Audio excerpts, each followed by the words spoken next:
So, there's a version of Pokemon Sword, right, where you're actually able to see shiny Pokemon in the overworld, and that concept got me thinking. I've done a ton of full-on shiny-only runs in Pokemon Scarlet and Violet, and the only thing stopping me from venturing into Galar is the time that it takes to repeatedly encounter, check, and run from each Pokemon one by one. Well, this version changes everything. So hey, listen, here's what we're gonna do. We're gonna run a hardcore Nuzlocke of Pokemon Sword where we can only use full odds shiny Pokemon. So without further ado, let's get into it. So, our adventure begins in the secluded country ends of Galar. The camera pans around and I'm watching Pokemon videos on the internet, much like you are right now. Our friend barged in without knocking and for whatever reason brought his sheep. So, I put my phone away, ran to my room, put my bag and beanie on and followed Hop outside. I watched the sheep repeatedly get mentally outmatched by a picket fence and then chased Hop down the road to his house, which is notably about double the size of mine. That is some real estate. Anyway, we proceeded onwards to meet the most obnoxious champion I've ever laid eyes on. Man wears a royalty cape on a spray-on level skin-tight sports jersey. He dyed his hair purple, wears a snapback so high up on his head that it looks like it's about to fall off, and in front of his whole crowd of disciples, he does this. And these people are just eating it up like he poops gold, bruv. I'm not having it. I'm making this guy the A story. I don't even care about what catastrophe we're about to face. This guy's going down at my hand. Also, your Charizard is short, so skip a few beats and we're given a starter selection between a rabbit, a chameleon, and a monkey. And sadly, I don't actually get any of these guys because in the modern games, the Pokemon Company have shiny locked their starters. In Scarlet or Violet, I could just go to where Ditto is and hunt the starter with eggs, but in this case, since the story's more linear, I can't get Ditto till much later on. Which means our starter was gonna have to be something we can catch before any of the story befalls us. So listen, I chose the rabbit, not that it matters in any way, shape or form, because I can't use it. Hop chooses Grookey, and after battling his sheep and then his starter, we're brought to a forest. A forest that has an eeriness to it, almost as if it wasn't naturally supposed to be like this. I punched my way through a bunch of wild animals and found myself dolphin diving headfirst into the raging fog where we're met with some kind of dog. Its name, unknown. Its level, unknown. And every time I try to attack it, my moves literally dissolve right through it. And the dog becomes translucent. The fog gets thicker until I'm pretty sure I'm just dead. But then we cut to Hop and I waking up and it was all a dream or something. I don't really know, if I'm honest. I'm not entirely fully sure what that even was. I ran home, told my mum that it was time for this little birdie to leave the nest, went through to Wedgehurst and met Sonia. This girl is it. I'm sold. Remember Nimona? Because I don't. We're gonna get divorced someday, you and me. I see the way you look at me. Hey, would you look at that? It's starter time. But for real though, I have 5 Pokeballs, free access to a route, and a dream. As expected, day 1 of this hunt was just me running around in circles relentlessly, seeing about 8 Pokemon per circle, doing about a circle a minute for about 5 hours in total. That's roughly 2,400 encounters and still no luck. However, on day 2, only about 20 or so minutes in, something incredible happened. Okay, no sparkles. Is this even working? I don't even know if the mod's working. I've not seen anything yet. Oh, yo, okay, ask and you shall receive. Hi, mate. Oh, I love the sparkly noise, yeah. In comparison to Score Bunny, I would say Scorba is a little bit of a step down, but, I mean, I'll take it. First ball? Yeah. Which member? I think this is going to be G. It's kind of cute. I mean, listen, a Pokemon's a Pokemon, full on shiny, we don't say no. Now, I decided for the name theme here to be channel members, so if you're a member, I'll be doing this every so often where I'll name Pokemon after you. On the first route past Wedgehurst, I took on a couple of trainers. My red squirrel beat up a boring normie grey squirrel, a bug, and a fox, and before I knew it, we were at the professor's place. She lured us children into her home, and after Hop legitimately stood in an unfamiliar old lady's kitchen doing this, we were forced into battle with Hop, which G and I, though underprepared, were able to bite our way entirely through front to back. To be honest, I thought that was going to be more difficult considering Hop had 3 Pokemon and I only had 1. Regardless, following that, a literal meteor fell from the heavens about 3 feet from where we were standing, and with 0 cooldown time, Hop picked it up with his bare hands and handed me half of whatever the hell just fell out of the sky. Before I knew it, I was back in Grandma's kitchen being given the Dynamax band. Listen, I'm not gonna complain. Hop and I boarded a train, symbolizing the reality of our onset adventure. It's actually happening. Now, upon arrival at our destination, I realized that where we actually embarked was the wild area, and oh, are things about to get wild. After running around trying to decide where to find our next team member, I settled on a quaint area next to a lake where an array of various different species spawn. And after running around for less than another full day, we were blessed with our next Pokemon, and let me tell you, this is exactly who I would have chosen. I really want a shiny donkey. Please don't be one of the other Pokemon. Look how many of them are spawning though. Surely it is this thing that spawns. Like, look at everything else. Mudbray's spawning way more than everything. It has to be the Mudbray. I'm sure of it. Oh yeah, as soon as I said it, bruv. Oh my god. Every time, ask and you shall receive. Damn right. She's an iron defense. Can Scorba even... Am I going to catch this? Oh my god, we're doing no damage. And it's got stamina. I'm just going to throw a ball. Come on. 1, 2, 3. No way. Yo! Big dub, no cap. Ooh. Okay, right, I need to look through the members to see who to name this after. Oh, there's one called Athena. Athena Bella. Let's go. Skip forward a few paces, we find ourselves in a cool industrial city called Motorstoke. We're outside of the gym, I'm greeted by Hop. We head in, get brushed off by a pompous pink dude, and sign ourselves up for the gym challenge. I set the kit number to 100 because we're only like 45,000 or so away.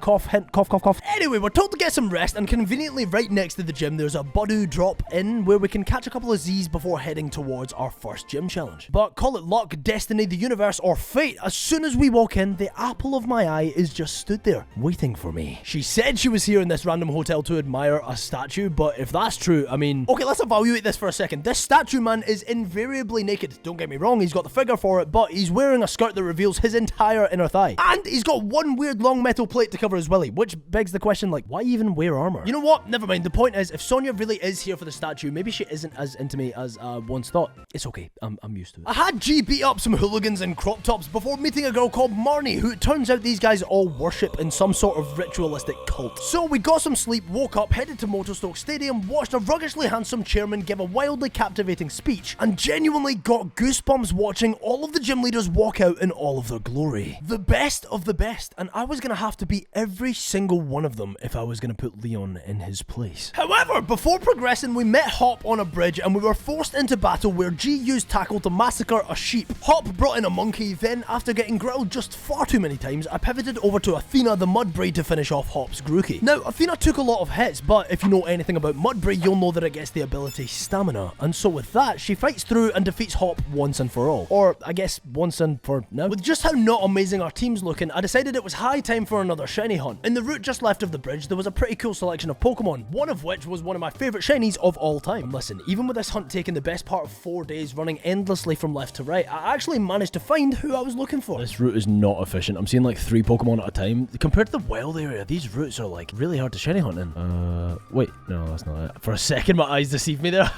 Well, picks. I would rather Zigzagoon.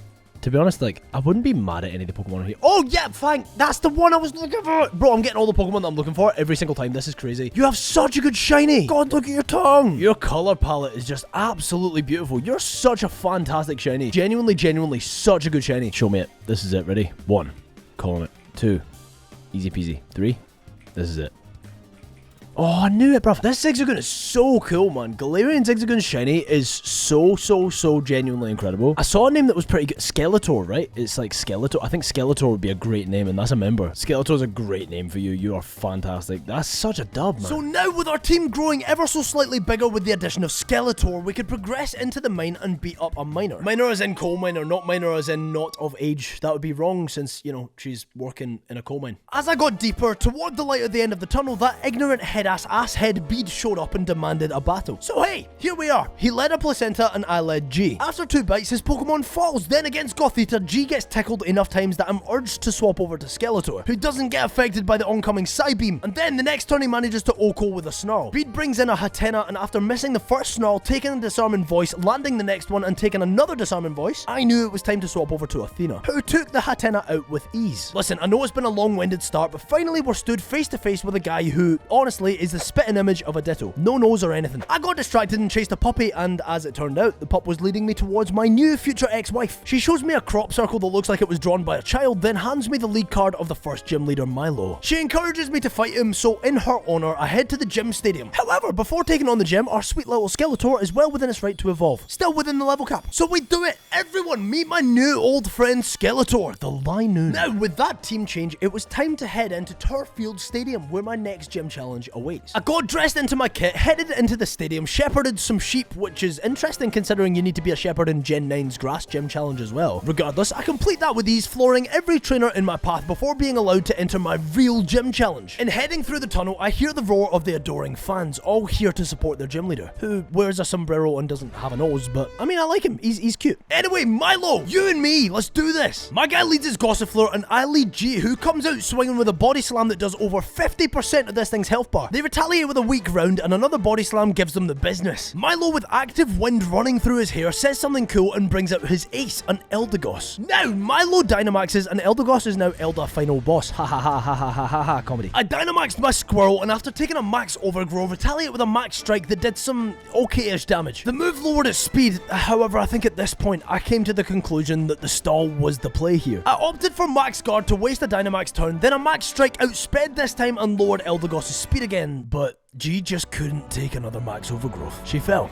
and we never got to see Lil G grow up. Skeletor was able to come in, and after missing a pin missile off the rip, we take a pretty nasty hit. I changed up my tactic and shot for Night Slash, which landed the crit. Skeletor took a hit that nearly killed, but luckily from there Skeletor outspeeds, and so this time pin missile connects and we take the battle. G, I'm sorry. Thank you for sacrificing yourself for the team. We will not forget what you've done here today. Now, in moving forward, Team Yell held some doctor hostage who has just the worst posture I've ever seen. Regardless, I wiped the floor with the grunts, and as a thanks, the doctor gave me a bicycle. I have no idea where you were hiding that, but hey, I can move fast now. And that is a dub. I bumped into Hop and genuinely had no idea that he was going to be there, but he was incredibly polite, and instead of straight up forcing me into battle like most rivals, he actually gives me the chance to prepare. So I left him on that bridge for 3 days. With G in the dirt, I wanted another team member. I couldn't see myself getting very far with only 2 Pokemon. And so, yeah, I spent the next 3 days running around looking for a shiny until finally I found one. See, I've run into a bunch. It's so strange because, like, you have to keep an eye out for, I don't know, man, because it's his body that's mainly different. I think the top bit changes color a little bit. No, that's not that one. Hold on. Is that? Wait a second. That's... Yes, it's a green one! Oh, you're so adorable, dude. Oddish is so cute. It's actually not even fathomable. Look at his little face. 1, 2, 3. Let's go. Bro, 3 days. 3 days. 3 days. I think I'm going to call her Nikki. I've been running around looking for this thing for 3 whole days, but lunacy. Insane. Funnily enough, directly after catching Nikki the Oddish, I could evolve her into Nikki the Gloom. I always found it interesting how this Evo line goes from adorable to gross to adorable again. Regardless, it was time to press on, but before I could get anywhere, it was hop time. Buddy led his sheep and I led Athena, and off the rip, I had her use Rock Smash. Wooloo almost fell, so after pretty pointlessly using Defense Curl, the next turn rolls around, they heal up and I Rock Smash again. Then the following turn, another KOs. Grookey hits the field, so I opted to pivot over to Skeletor, who takes some nasty damage on the switch in. The next turn, a pin missile does just over half and we take another nasty hit. Listen, I don't love the idea of losing Skeletor here, so I pivoted over to Nikki and landed an acid that killed. Finally, Hop brings in his Corvisquire, who I swap over to Athena on. We take a hit, but our strength does just over half, meaning one more strength was all she wrote. We made our way on over to Hulbury, a quaint town by the marina, and we cut off a conversation where Rose is wearing whatever on earth that is. Man looks like he gave up halfway through getting dressed. Anyway, when I got to the gym, I found out that the one I've been looking for isn't there, but instead she's at the dock. And so I went to the dock to find... Oh, there she is. Hello, excuse me, miss. I think you're the... Oh my Geodude in the sky. You are... Hi there. My name's Gentledude, but you can call me... Well, you can call me. You should call me...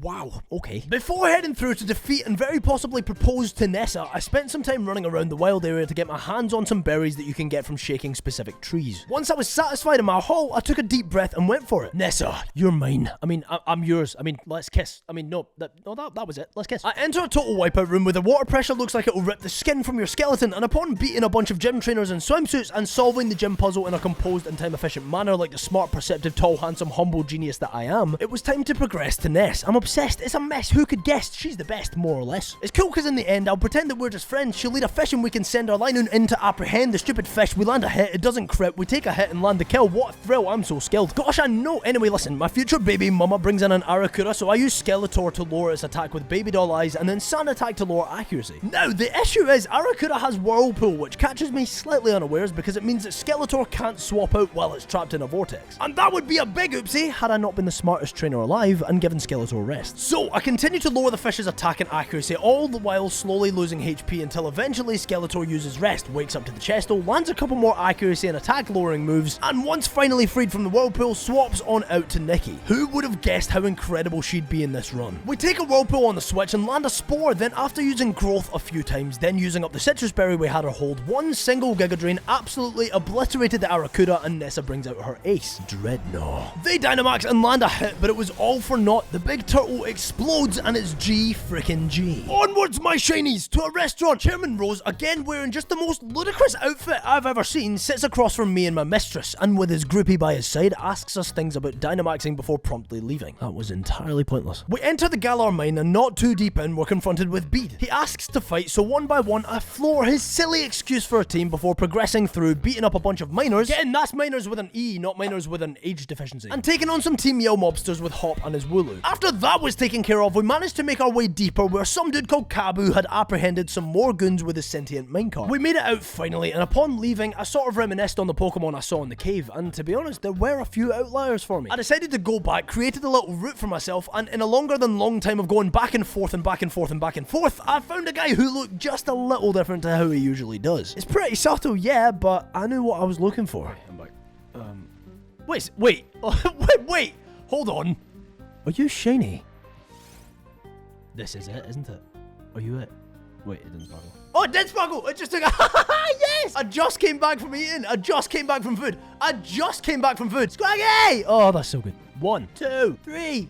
Let's go. Ohio feels good for this thing. I like that. Now, after about a week of intensive hunting, I wanted a little R&R, so I went to the Buddu Inn, and to my dismay, waiting for me there was that Marnie girl, who forced me to fight her in the lobby. I like Marnie, but I keep her at an arm's length. She seems like too much of a pessimist, to be honest. The kind of person who looks both ways before crossing a one-way street, if you know what I'm saying. Anyway, I said fine then, beat her Pokemon to a pulp before getting a good night's rest, then making my way to the Motostoke Stadium and registering for the gym challenge. This challenge was super strange. I had Pokemon coming at me from all angles, but eventually, after beating up the trainers and wild Pokemon simultaneously, we beat the challenge and were granted access to the stadium where we're joined by... Oh, why'd you have to walk like that? Anyway, we get to the center of such a cool battlefield and are faced with our next challenge. He leads off with his Ninetales and I lead with Skeletor, who off the rip lands a sand attack or 12 with the periodical Snarl for good measure. After taking just a teensy bit too much damage, I opted to use Rest instead to gain back our HP. Then finally, after the Mozilla Firefox was at -6 accuracy, I pivoted on over to Athena. Then after one iron defense, I could bulldoze to take the 1v1.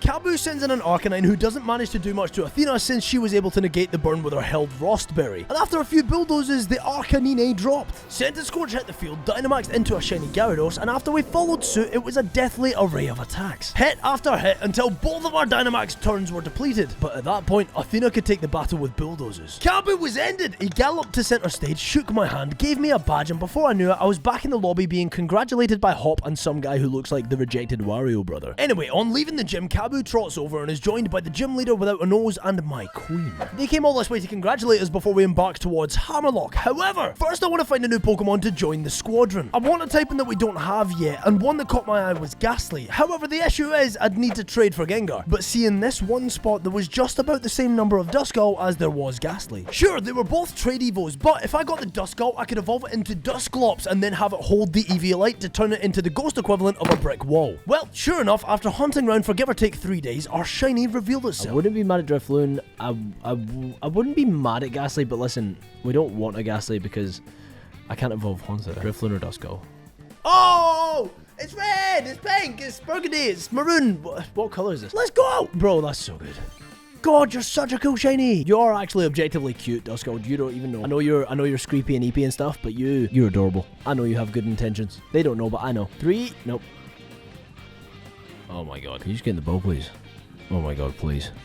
First ball! Yay! Oh my god, that took forever. Okay, I am gonna call you Bloodbane. I knew what I was gonna call you before I even caught you. You're called Bloodbane. So with our newly acquired Bloodbane added to the fray, we could finally coddle in the sweet embrace of Hammerlock City, aka the big leagues. We're met with a pretty corporate chat with Rhodes where he explains how he runs his energy plant. All seems up to scratch, but hey, what do I know? I'm 10. We go outside and Leon and I have a Mexican standoff disguised as a chinwag before I'm told I need to meet his rival Raihan. And hey, any enemy of Leon is a friend of mine. I made my way through the maze of the castle, and there, awaiting me with a sparkle in her eye, is none other than Sonia. She's trying to win me back. She's jealous of my true and pure and fruitful and synonyms love for Nessa. Regardless, I decided to hear her out as she confessed her undying love for me before leaving to take some time to think. I left towards Route 6, where I met and beat up some Team Yell Goonies, and by the way, almost lost Bloodbane in the process. And then I said, you know what, this is my bad B girl boss cool guy era, so I spent like all of my money on new clothes, and before progressing further, I figured, hey, if I'm gonna get an upgrade, our team team should probably get an upgrade as well. So I took Athena the Mudbray out and trained her up a little because before the next level cap, she can evolve from a donkey into a stallion. Hair braided, knee-high boots on, and the stamina to take down anyone who crosses her path. Skip a few beats and I made it down to a new super wholesome looking town. Pokemon and people living in harmony, some cute little markets, and it's all really nice. But do you know what really catches my eye? Short people holding umbrellas. Anyway, Hop insists on a battle, which I wouldn't usually keep in, but this one was a doozy. He led his Cramorant and I led Ohio. Off the rip, I pretended to see what he wanted to go for, and rightfully so, it was a super effective attack. I opted to stay in and headbutt because no matter what, I know that Ohio lives at least one. We dodged the incoming Fury attack and land a headbutt that does solid damage before Cramorant opts to use dive, but we protected so to not take any damage. However, the Cramorant emerged from under the sand, deep throating a fish, and so after hitting me with a Fury attack and taking a nasty headbutt, the bird projectile vomited an Arrokuda at Ohio, and I wanted to swap over to Skeletor. Problem is, Skeletor got dived on and Cramorant managed to land the crit, and not only that, but the next turn, immediately before falling to a Night Slash, it yucked a Pikachu at us, and Skeletor got paralyzed as a result. Then Hop brought in his Silicobra, and I was forced to switch on over to Nikki. The snake used Dig, which kind of hurt, but it was fine because the following turn, Nikki was able to get off a super effective Giga Drain that one-shot, bringing her right back up to full HP. Thwacky hit the field, outsped and used Screech, and I had Nikki use Toxic to badly poison the monkey in return. We pivoted over to Bloodbane, who took another Screech on the switch, and then we pivoted back to Nikki to negate all the screeching. On the switching, we avoided another Screech, but the next turn they landed. All the while, by the way, Thwacky was taking vastly more and more damage from the poisoning. We landed a Moonblast and switched over to Bloodbane, who watched as the Thwacky died to his poisoning. Hop sent in his final Pokemon, Toxel, and I swapped over to the now fully evolved Athena, who was able to absolutely obliterate the Nappy Lizard with a high horsepower, securing the dub. After that massacre, I was jump scared and almost knocked out by Opal's nose when she turned to look at me. And after watching her take 3 to 5 working days to walk away, I decided that I wanted to hunt for a new team member. That was very ominous, a new team member. Now, if you're a General Dude enjoyer, I bet you're wondering why I've not been uploading much recently. The reason is that when you commit to a full-on shiny run of a game, that run can take anywhere between a week and a decade, and as it goes, this hunt took what felt like, and very possibly could have been,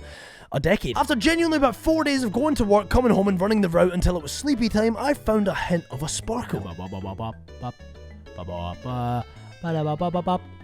Sail! Oh, that's blue. You're blue. I was listening to Sail by Emo Nation, which is a really weird song to listen to while you're trying to shiny hunt, but we got it. We got the shiny. 1, 2, 3. Yes! Okay, let's go. Bro, Electric's a great shiny, but I'll tell you what, see Manectric's shiny. Oh my god. Okay, cool. Now, directly after catching Elizabeth, the given level cap allows for a little Evo action, and so with a hop, a skip, and a rare candy, Liz goes from a pretty cool shiny to objectively one of the coolest shinies I've ever seen. Genuinely, what a spectacle she is. Well, with our target acquired, we could set our sights forth towards the fighting gym, where we're forced to play a game of pinball about 70 feet above the ground. They say there's just a mountain of child corpses under the fog, but hey, I'm a risk taker, so after flying through the first challenge, beating up a guy with a soul patch, flying through the second challenge, beating up a girl named Claire, flying through the third challenge and beating up the soul patch guy's twin, I was free to make my way through the doors to the stadium, and there to meet me was a barefoot baddie named Bear. Why do I talk like this? Listen, I won't fall in love with this one, although I won't lie to you, I'm close. My god, look how strong and determined and cool and strong and cool she is. Anyway, she led a Hitmontop, I led Bloodbane to Will-O-Wisp, then I swapped over to Nikki, charmed a little, then set up with a few growths before eventually using Giga Drain to deplete it of what health it had left. Pangoro hit the field, which was ideal because it meant that we outsped and one single Giga Drain O-code and got Nikki right back up to full. Bear brought in a Surfetch who also just fell to one Giga Drain before finally she sent in her ace, Machamp. Now, Machamp was capable of Gigantamaxing, and now she's literally a Giga Chad. Just look at her, no more than a 4% body fat, lats tearing out with an hourglass figure, and a literal magma flowing through the veins of her bulging, muscly forearms. Regardless of how cool she looks, Nikki's got this in the bag. We Dynamax in return, and one single Max Starfall sends Bea and her Machamp packing. What's the point of all them muscles if you can't even outspar a flower? Regardless, Bea walks over, bows her head in respect, hands me her gym badge, and sneaks her number into my phone, which I'm not saying I'll use, but I'm also not saying that I haven't already suggested we adopt a dog together. Oh,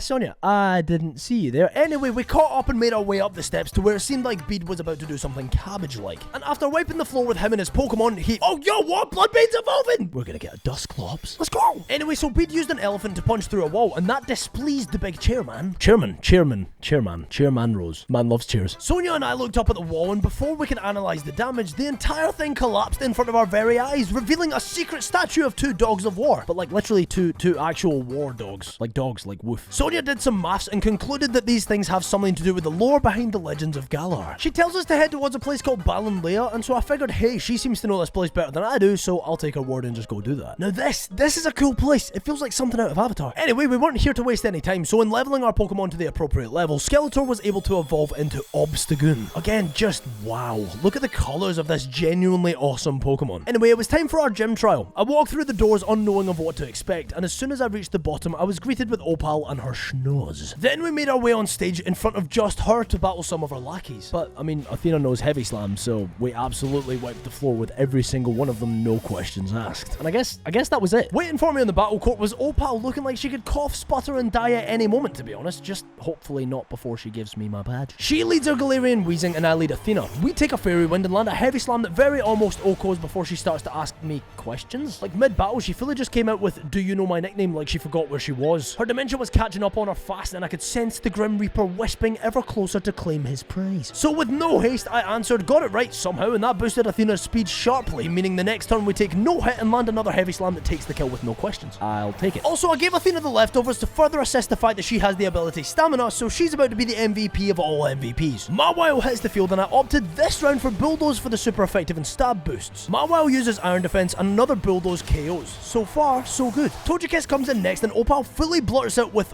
"What's my favourite colour?" And again, randomly, I guessed correctly, giving Athena another boost, this time in her defences. Then a Heavy Slam outspeeds and does just enough to guarantee the 2-hit KO. So after taking a pretty weak hit, regaining a smidge from lefties and landing another Heavy Slam, the Togekiss falls, leaving Opal with just one Pokemon. And this Pokemon is some sentient cream. So from here we exchanged a look and both knew what came next. We Dynamaxed our horse and Opal followed suit, turning our Pokemon from a humble blob of whipped cream into a fully formed towering birthday cake. Athena outspeeds and lands a max Steel Spike, but the attack didn't even do half. Luckily though, with all the boosts Athena had accumulated, the retaliated G-Max finale honestly did pee-wee damage. And to put the icing on the proverbial cake, Stamina boosted Athena even further. Opal asked me how old she was, and I answered 16 because I figured if she was on her way out, maybe best she could relive her glory days before she was more reason than human, which it might be too late for, to be honest. Anyway, we won the battle, she handed us a badge, and we were able to walk away without anything even close to a death, even from Opal. On exit, she asked if I wanted to join her on the road back to Hammerlock, but I told her I'd make my own way because Gyal walks like she's got all the time in the world when she's barely surviving on 1% without a charger. But for real, the main reason I didn't take Opal up on her offer is that I wanted to head on out to find a new team member. So after running in circles for about a decade, I found one of the few Pokemon I knew that I wanted to use in this run. Huge! Not you. Is that? Oh, it's green! That is green. It's green! Let's freaking go. Okay. Oh, your tongue is gross. Okay, I've looked through the nicknames. I think I'm going to call this Cat Von B. I quite like that. It has gravitas. So with our new friend by our side, I made my way back to Hammerlock, where Bede was awaiting me. But honestly, I've tuned this kid out. He talks such a big game and never delivers. However, I watched as him and Opal engaged in a weird intergenerational love dance, and out of nowhere, I think this has just become like a sugar mummy situation. Listen, I don't judge. Claim your bag, man. Regardless of whatever the heck that was, I met up with Sonia. The ground beneath us started quaking. Freaking Leon pulled through, and he told us to just keep on keeping on while he saves the day. Which I guess kind of makes sense, because he's the champion of the region. So hey, I did what he said, as pompous as he is, and continued on my path. Now, before progressing further, I could make a few little upgrades to the squad. Chuto could evolve into Dreadnought, and Scraggy could evolve into Scrafty. Equally, I could go into a specific house in Balanlea, in which resides a lady named Elena, who will challenge me to a battle. And once I beat her to a friggin' pulp, she gives me a hugely pivotal item in the Eviolite. Remember my excitement towards Dusclops? This is the reason for that. Eviolite Dusclops is so good that it's made a common appearance in literal competitive Pokemon. Anyway, onwards, outwards, and upwards, there was a hop battle awaiting me, and I was ready. Skeletor killed his Trevenant, Cat 1B took out the Heatmore, I used Nicky to charm the Rillaboom before swapping to Bloodbane and burning it, then using Elizabeth to chip away at it with Firefang. Snorlax fell to Skeletor, making Boltund Hop's final Pokemon, but we have an Athena who absolutely checks this thing. Plus, as soon as we defeated the Boltund, Athena learned Earthquake, so now we're really cooking. With Hop in the mud, again, we made our way to Sir Chester where our next gym challenge lies. And with no haste, I made my way to the stadium, suited up, navigated the tectonic shifts in the ground beneath my feet, and beat the crap out of some trainers before emerging victorious and being granted access to our roaring and adoring fans. We're met on the battlefield with a man named Gordie who's about to learn what true pain feels like. He brought in Barbarical and I opted to lead with Nicky. They used Shell Smash to set up for the next turn, but since Nicky, the still not yet fully evolved Demon Flower, has a quad effective Giga Drain, Barbarical doesn't even survive till the next turn. Shackle comes in, and to be honest, I just spam clicked Giga Drain as the meme turtle spam clicked Rock Tomb to lower Nicky's speed, but let's be real, she wasn't exactly the fastest to begin with, so so, you know. A stone joiner hit the field, and I decided now was the time for Nikki to use charms to essentially turn this pile of rocks into a pile of... Insert something soft. I pivoted to Skeletor, who took a body slam, got parried, landed some sand attacks, and missed a bunch because of the para. Like, honestly, way more than we should have, but hey, it is what it is. Once this thing was essentially blind, I swapped over to Athena to use Iron Defense 3 times before using EQ to obliterate this thing. Finally baiting Gordie's ace, and the reason I set up Athena. Colossal is a fire rock type, and you know what types are weak to Athena? Fire and rock. I think you know where this is going. We shook hands, I got my 6th badge, and gosh, life was good. We met Sonia and she invited me to a restaurant, but it was only to speculate about ancient kings, and Hop was there, so any chance of channeling my inner Brock was out the window. Anyway, after visiting a public hot spring and not getting in it, even though it's so cold we can see our breath, I opted to go back to the wild area and see what TMs were available. And literally, the first fella I spoke to was bartering the TM for Calm Mind, which I absolutely wanted to get my hands on. So I spent the next insert big number here amount of time tracking down and gathering watts from Terra Dens before copying the TM and teaching it to Bloodbane, who also now has Shadow Ball. But of course, before I'm allowed to progress, Hop wanted to have a willy swinging contest. And so, after beating up his entire team of Pokemon with mine, we could progress on our adventure. Heading towards an even colder spot, we were confronted by the guy who gave us his bike, and he was somehow caught up in trouble with the Team Yao Goonies again. So we swooped in to save the day by flooring the goons, and once we'd done that for him, he upgraded our bike so now it doubles as a boat. Listen, I appreciate that, mate, but listen, your posture is mad. You need to get yourself to a chiropractor immediately. Regardless, now that we could progress, a sane person might decide to, you know, progress. But not me, ha ha ha ha ha, no sir. I decided to subject myself to another full-on shiny hunt. This one was same day though, and I cannot express how excited that made me. Bronzor, Starfall, Zigzagoon. Beware, Zigzagoon, Bronzor. Bronzor. That's the yellow Stuffle. Yeah! Oh, go away! No one asked by the code! Does it despawn if I run into another Pokemon? How does it work in this? Is it still gonna be there? It better still be there. Ah! Hi, friend. Oh, let's go. Oh, you're adorable! The bear meowed. That was cute. What's good?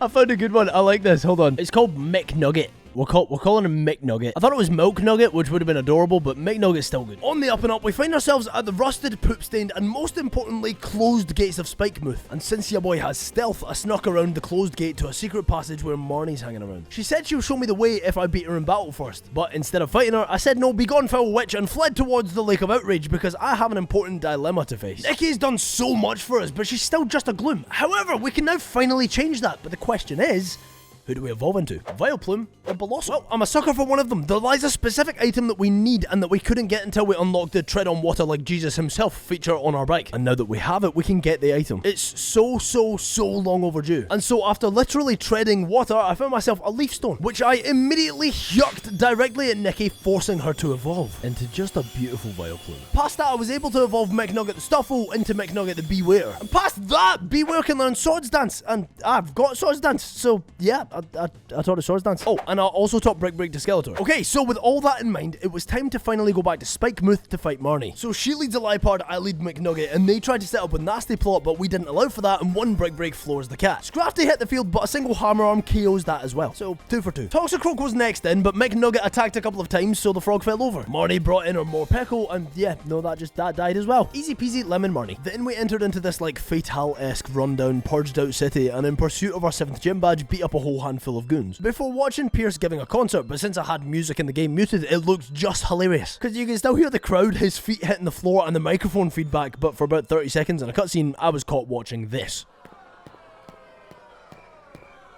Anyway, after watching a silent disco with no headphones and no music, man walked up to me, pulled a mic out his ass and challenged me to a duel. And I'm not one to back down from a challenge. He led his Scrafty and I led Elizabeth. Scrafty's Intimidate activated, but Fake Out meant that we couldn't attack first turn. Then the next turn we got a T-Wave off and Scrafty's Payback nearly freaking killed. But it's cool because Elizabeth did her job. I swapped out to Ohio, who got confused because he was fighting a parallel version of himself. Anyway, after using Sand Attack a couple of times and luckily avoiding a few crits, I could swap Ohio out to Nikki, who could then use Charm to even further negate this thing. So once Scrafty was lowered enough, I pivoted again to McNugget. I had him use Swords Dance twice before using Brick Break to obliterate the Pants Lizard. Piers' Malamar hit the field, attacked McNugget with a pretty scary Psycho Cut, but fell to one single strength directly after. Obstagoon was next, and an Obstruct meant that I had to bring in Skeletor. And after Brick Breaking a couple of times, the Obstagoon fell. The opposing one, not our one. Is it just me that finds it weird that me and this guy share 2 of the same Pokemon? Whatever. Skuntank hits the field, and so while it was trying to Sucker Punch, I used Sand Attack. Meaning that honestly swapping over to Athena was an obvious play to end the battle. We took a toxic on the switch, but one EQ absolutely obliterates the cat skunk and Piers was in the mud. We shook hands and the 7th gym badge was mine. We went to progress, but we were stopped by Hop, who had some news to show us. Dynamax Pokemon were showing up randomly around the region, which clearly wasn't a good thing. We reconvened with the crew in Hammerlock, and with them deciding to investigate the strange happenings of the region, I was free to finally go into the stadium to face Raihan, or at least to do the trial. So I found myself in a lone tower to take on Raihan's lackeys, and these are pretty interestingly built teams. To make it even more interesting, the gimmick here is that they're all double battles, as with the Raihan fight. The first trainer guy had a Sliggoo and a Pelipper, but they fell quickly. The second trainer had a Turtonator and a Ninetales, which is pretty scary as a drought team. I decided to protect with Cat 1B, but using Hammer On with Mike Nugget on the Ninetales, bringing it super low. Then the next turn, McNugget got burned, but it's fine because Cat was able to floor the Ninetales with a Razor Shell. From there, sure, we took a Dragon Pulse, but the following turn we were able to attack. We took a massive hit from Shell Trap, so I swapped Mickey out for Athena and had Cat Bomb protect just in case. The next turn, the Razor Shell did okay damage, but the return Shell Trap was scary. Cat was almost dead, however, this turn would end it. I could swap Cat on out for Bloodbane and use Mud Slap with Athena to finish the job. Trainer 2 was a bit of a struggle, but we emerged without any fallen shinies, so I call that a dub. Finally, we were faced with a third trainer who had a Hakamoto and an Abomasnow. Off the rip, Klops took a Shadow Claw that did more than I would have expected with Eviolite equipped. Regardless, Nicky's Moonblast absolutely wiped Hakamoto from the face of this earth. And so after burning Abomasnow with Bloodbane, I wanted to swap Nicky on out so to not be subjected to any big scary ice moves. And so with Skeletor and Bloodbane on the case, the Abomasnow died pretty swiftly. So now, in front of an army of adoring fans for both sides, it was time for me, a humble, young, aspirational, handsome, yoked, talented, handsome, humble trainer,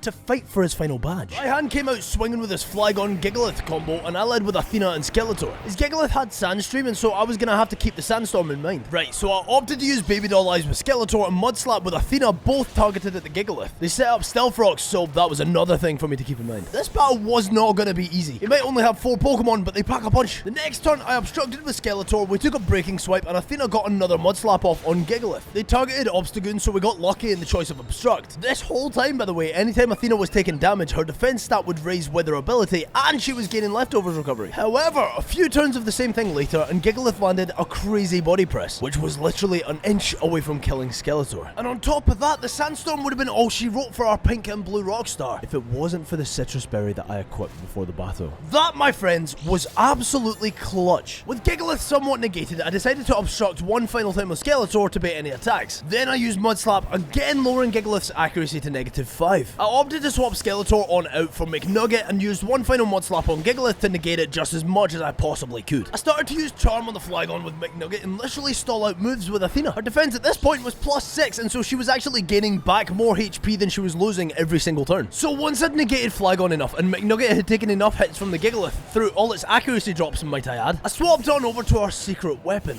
Nicky. This girl was our best shot. I kept on stalling with Athena and had Nicky set up with growth as much as I viably could. And finally, it was time. We've been patient, but now we go on the offensive. Nicky was roided up and it was finally high time to use Giga Drain to Oko the Flygon, meaning Sandaconda came out. By this point, the Sandstorm had petered out too, so we weren't taking anything from that. One more Giga Drain KO'd the Sandaconda and Sandspit reactivated the Sandstorm, but that was meaningless by this point. Raihan brought in his ace, Duraludon, and Gigantamaxed it into a literal corporate skyscraper, so we thought it only fair to do the same. Nicky, in this state, was unstoppable. They used a move called G-Max Depletion, which did less than half, and one single Max Starfall was more than enough to Oko the building. It exploded and all that was left was the red health Gigalith that we've marshmallowed beyond all reason, and so one more hit killed that as well. Finally, our gym test was complete. All 8 gym badges in hand, and things were looking really good. But I won't lie to you and tell you that things are smooth sailing from here, because things get just a bit rocky. Regardless, we're here now and we're good now. With Raihan defeated, we left the stadium, watched Magnolia give Sonia a lab coat, which was pretty cute and seemed to symbolize her graduation in Magnolia's eyes, and we went back to the wild area to hunt for a new shiny. And lo and behold, after just a couple of hunting sessions, we found a sparkly Dewpider. So we caught her, named her Friendly Fiend, and promptly evolved her into the terrifying Araquanid. I must admit though, I love this shiny. Big dub, no cap.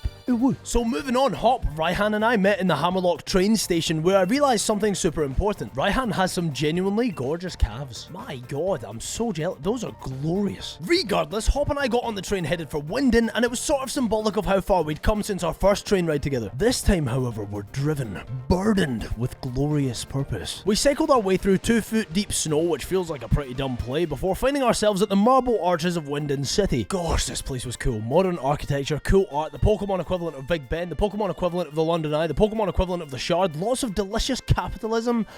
What a world. I cycled my way towards Windon Stadium and went straight to the green room where our final challenge awaits us. This was it. I spent some time meditating on why I'm here, my motivations, Leon, the A story, my purpose. Then, before I knew it, it was time. I made my way to the stadium where I was faced with Marnie, who said, "Don't take it personal when I kick your butt." And then I used Nikki to Oko her cap with Moonblast, then Oko her lizard with Moonblast, then swapped to Elizabeth to dodge a Sucker Punch, land a Thunder Wave, dodge another, swapped to Skeletor, who dodged another, used Sand Attack 6 times, swapped back to Nikki, who used Growth a bunch, then used a not very effective Giga Drain to Oko Toxicroak, and then Oko'd Marquise Morpeko. Then I Dynamaxed Nikki, Marnie Gigantamaxed her Grimmsnarl, and Nikki outsped and Oko'd that as well. So as for not taking it personally when you kick my butt, I hope you didn't either. My cousin Gabe thinks you're cute, but he's too nervous to tell you that himself. We went back to the changing room to collect ourselves, then in the blink of an eye it was time to re-enter the stadium pitch to square off against Hop for the 45th time. But this time he seems serious. The kid led his dub wool, and of course I led Nikki. Off the rip we took a super effective Zen headbutt before letting off a charm. Then the next turn, the first turn repeated itself, and finally the same thing happened again, and so now this sheep had the physical attack of an actual sheep. I swapped on over to Athena, and Dubwool used Cotton Guard to drastically raise its defense. I decided to use that as an opportunity to do the same, so I started to use Iron Defense to raise Athena's until she was at +6. Then I had her use Body Press to do some really nice damage. We exchanged a few hits back and forth until Athena finally prevailed, and since we had her holding the leftovers, she was literally at full HP when Hop brought in Snorlax. However, Athena's defense was set up, which means the Body Press would do a crazy amount of damage. The Snorlax fell just as quickly as it came in, then Hop brought in Corviknight. It outsped and did a terrifying 9 points of damage before we retaliated with a very almost fatal Body Press. And so the next turn Hop opted to use a full restore, and Athena used Body Press another time to bring it right back down. Hop then decided to use Swagger, which actually isn't a terrible play in the corner that I've backed him into. However, we break through confusion and kill the Taxi Bird without an issue. Then Pincurchin seized the field for like a second because with the attack boost from the Swagger, Athena was able to use Stab Earthquake to Oko that as well. And then finally Hop brought in his Rillaboom, and I forgot to Dynamax Athena. They didn't forget to Dynamax, and so now Athena was faced with a Pokemon about octuple her size, and it was about to use Max Overgrow, which, did absolutely nothing. I forgot that I raised Athena's defense, so we were actually just completely in the clear, to be honest. Athena retaliated with a crazy blow, and to be honest, I just decided to stay small. We didn't need to Dynamax. We took another weak hit, and one more non-Dynamax Body Press took down the Goliath. Godzilla? Gorilla. There's something there. There's a joke there. I just can't find it. Gorillath. Because Gorilla got shut up. Regardless, we swept him, and that was the end of day 1 of the tournament. We emerged from the stadium elevator, and Leon was literally waiting for us doing this. How long were you standing like that? Be honest. Anyhow, we made our way to a super fancy hotel where the paparazzi were waiting to sucker punch me with an interview. And I was tired, man. These people, no regard for my well-being. Humph. Piers showed up, said something, and apparently instead of getting some kip, I was following Piersy outside. The chairman's side hole showed up and said under no circumstances can anybody disturb the chairman. But then she gave the key to the chairman's office to some guy right in front of us and instructed him to play a game of hide and seek with us. Which, like, what? Anyway, we found him, beat up his Pokemon, he ran away, we found him again, beat up his Pokemon again, and he gave us the key that apparently we were to explicitly not receive because of the... whatever. Listen, the key granted us access to the Rose Tower where the real business is conducted. Then we fought a guy, got on the most obnoxious elevator of all time, fought a bunch of random lackeys on our way to the summit of this seemingly never-ending tower, and when we finally found ourselves at the top, Oleana, the groupie side trick mistress lady, got incredibly mad at me and started vibrating before she initiated battle in a fit of rage. Are you following this? She led a Frostlass and I led Skeletor. I opted to click Obstruct on turn 1, but Frostlass used Will-O-Wisp, which apparently surpasses that. I swapped over to Bloodbane, who swapped into the Ice Ghost using Double Team. Then she had the audacity to use Will-O-Wisp again, so now 2 of my Pokemon are burned. We missed an attack, then they double teamed again, but luckily the next time round we landed our Shadow Ball and Frostlass was very almost dead. Bloodbane took a crazy amount of damage from Hex due to the fact that we're burned, and so in taking no risk, I pivoted over to Elizabeth. They used Hex on the switch, which did some decent damage, but nothing on what Bloodbane was taking. One Fire Fang outsped, landed, and KO'd the Frostlass, but our team was already on the ropes. Milotic hit the field next, and I had Elizabeth use Thunder Wave. Milotic used Aqua Ring, so that was pretty free, but after seeing just how much damage Discharge did, it was obvious that I should have just gone on the offensive from the get-go. We took a Surf, which literally brought Lizzie down to 8 points of health before one final Discharge outsped and KO'd the Sea Serpent. Salazzle was next, and our team was on the ropes. I couldn't stay in, obviously, and so I brought in Athena, who took a Venoshock on the switch, which did virtually nothing. Athena's stamina came through, and lefties meant that I wasn't really too worried, so I decided to use Iron Defense. Cause sure, this Pokemon was more special than physical, but it's always good to think a couple of steps ahead. After our defensive setup was done, and we'd taken a lick too much damage, I opted to use a quad-effective Earthquake to wipe the Salazzle from the face of this earth. Serena was up next, and even though our defenses were set up, I didn't love our position. One crit, and it was GG for Athena. Especially with the poison and the fact that Serena's stab is super effective on us. Regardless, I took the risk. I stayed in, used one move, and Serena fell. fell. Finally, it was time for Oleana to send in her ace, a pile of hot, steamy garbage. Not only that, but this pile of hot, steamy garbage was about to turn into the island off the coast of America, which means that we were in an even stinkier position. I decided on Dynamaxing Athena because I didn't want to swap anyone in on this thing knowing full well they wouldn't be able to take much from it. So, although this was insanely risky, we are where we are. But Athena didn't outspeed. They used Max Rockfall, and oh yeah, Athena was an absolute beast, survived the hit with no issues whatsoever, and retaliated with a hit that just missed out on the kill. The poison literally did considerably more damage than this thing did. The following turn, we took another hit, and Athena obliterated her opponent. It was a thing of sheer beauty. God, you should have been there. I shed a tear of pride, saw as Oleana's face regressed into sadness, and from here we could go on to eavesdrop the chairman's conversation with the hipster athlete prince, or whatever he's going for. Rose talks on how he wants to essentially cancel the tournament to act on his plans to fix a finite energy problem that's a millennium away from affecting anyone. Leon disagrees, and I respect him for that. I'm still gonna knock the hat off his head, but I respect it nonetheless. The next day we approached the stage just as planned, and Leon was the one presenting the tournament now, since Chairman Rose didn't actually show up. Our next challenge in line was Bede, and to be honest, listen, nothing interesting happened here. Nicky killed all of his Pokemon with next to no qualms. It wasn't even close. Regretfully, in making my way back to the stage again, we were faced with our next challenge, the girl of my literal dreams. Nessa, my God, you're just wow.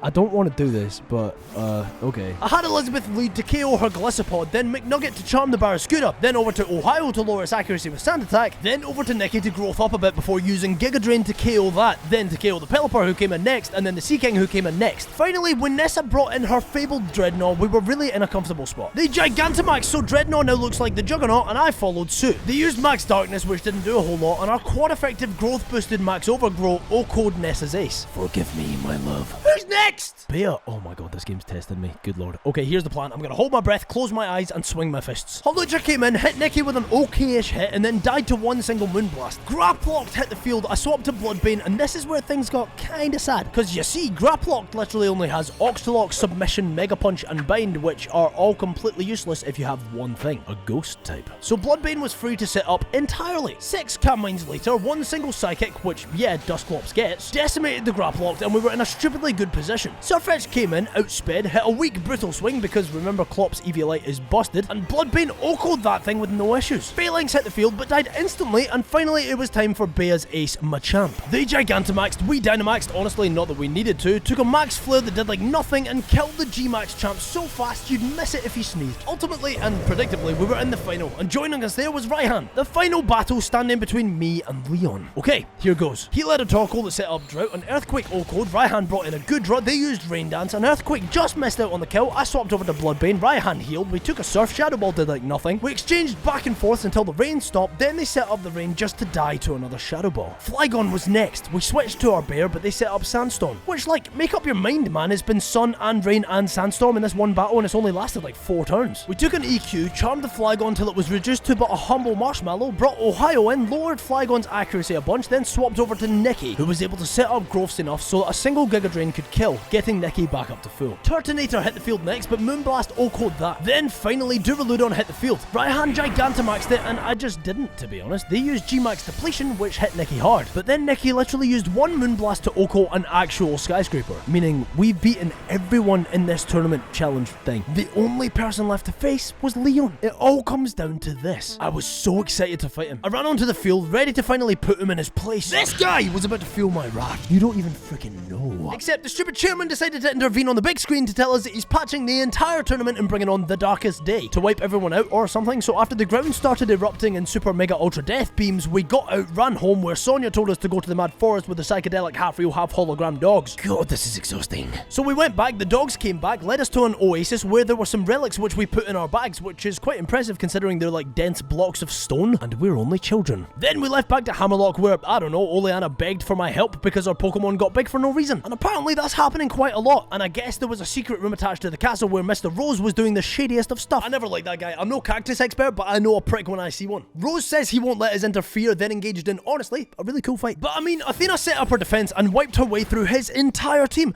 G-Max Elephant included. She didn't even have to Dynamax to do it. It was a huge wash. Anyway, after wiping the floor with the chairman, we ran up to the roof where Leon and his Charizard were face to face with an actual super mega ultra death cannon. That's what this thing is. Leon Leon threw a Pokeball at it, the Pokeball exploded, and it decided it was going to take its wrath out on us. So now we're fighting whatever the hell this thing is. Athena took a flamethrower that landed the burn, and even though Athena's earthquake did a lot of damage, we were taking a whole lot of damage in return. So even though we almost killed, we had to swap over to Bloodbane to finish the job. But see, that's just it. The job wasn't finished. This thing regressed, lay down for a second, then beamed upwards towards the sky. Then it exploded and became what I can only describe as the literal hand of God. Like an actual just hand. It felt like what I imagine the claw in a Crane game must look like to a teddy at an arcade. I sympathise. Anyway, it was a raid style battle, and it was Athena and Hop's Dubwool versus, again, just whatever the hell this thing is. I tried to have Athena use Earthquake, which, I mean, this thing's coming out of the literal sky, so I'm not sure how that would even work. But regardless, it wasn't working anyway. And Hop was like, yo, take the rusted sword thing and point it to the sky. Maybe that'll do it. Which, I mean, in the moment it feels ludicrous, but I did it anyway. Hey ho, the hollow pops from earlier came into existence back at the Oasis, looked up at the sky and teleported towards us. Then the sword and shield we stole fused with the dogs, and they became, I guess, armoured versions of themselves. The hand got angry, and now it was a sheep, 2 dogs, and a horse against the hand of God. Right, okay, well, I mean, listen, we fought well-ish. I brought in Bloodbane because I figured they would survive best, plus Psychic, so, you know, that was kind of nice. The hand eventually died or something, and I threw a heal bolt at it. It clicked, and I guess with that we foiled the big man's plans, and we were free to finally finish what we started. Gosh, that was something. Anyway, this is what I've been waiting for. Holy moly, it's been a long road to get here, but listen, we're here. Leon, you pompous, self-righteous, actually kind of a good guy sort of hero, posing vain, weird beard having, conflicting colour palette having ass piece of human cabbage. Let's finish this. He leads an Aegislash and I lead with Bloodbane. The Aegislash changed forms to be in its attack stance and hit Clops with an insane Shadow Ball that without the Eviolite equipped might have killed. However, we retaliated with a Shadow Ball of our own which OHKO'd the sword and we were 1-0 up. The champ brought in Dragapult and I knew from here that this man came to play. I swapped Bloodbane out for Ohio who took a weak resisted Shadow Ball on the switch. Then after avoiding the next attack, Ohio used Crunch and that very almost killed. So then Leon opted to heal and Crunch did exactly the same thing, bringing it down to red. We took a weak hit and one more Crunch from Ohio took down the Dragapult. Leon replaced one dragon with another and so I opted to stay in, and even though we took an outrage that very nearly kills Ohio, we get a single sand attack off before using Protect to bait out Haxorus getting confused. However, I don't love the idea of anyone switching into an outrage from this thing, but that's when Ohio decided to literally pull off a miracle. I was out here ready to sack and Ohio let off an array of sand attacks at 8 HP and avoided every single oncoming attack from the Haxorus, meaning that Ohio, against all odds, survived. I swapped over to Skeletor, who I used to Night Slash the Haxorus, and luckily the crit meant that the dragon fell. And Mr. Rhyme, the most uncomfortable to look at Pokemon to ever exist in my eyes, hit the field. Skeletor felt the same way, and without second guessing, a single Night Slash crit again, and this regular man disguised as a Pokemon fell to his death. Inteleon, the second most uncomfortable to look at Pokemon to exist in my eyes, was next, and after conceding a tearful look, lowering Skeletor's attack, another crit Night Slash put the Inteleon to a red health bar, meaning one more could OHKO. Could OHKO?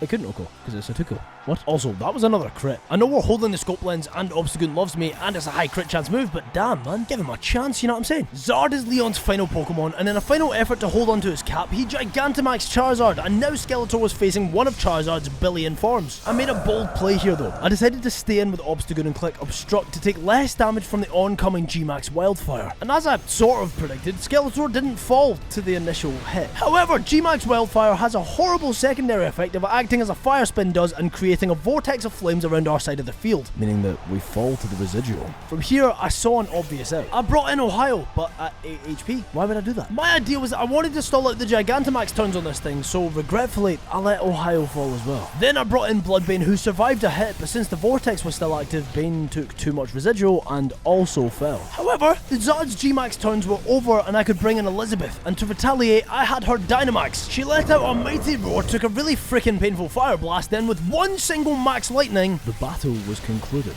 Leon's fate was sealed. I just embarrassed him and became champion in one fell swoop. He launched his hat in the air and it was done. His pride, his hat and his cape were all gone. We were champions. And on that, my friends, our journey had come to an end. Anyway, thank you for watching. If you want to subscribe, if you want to watch one of my other videos, because it helps me out and I'm trying to be a YouTuber, but I'm not a YouTuber yet, so, you know. But regardless, I appreciate you. Bye.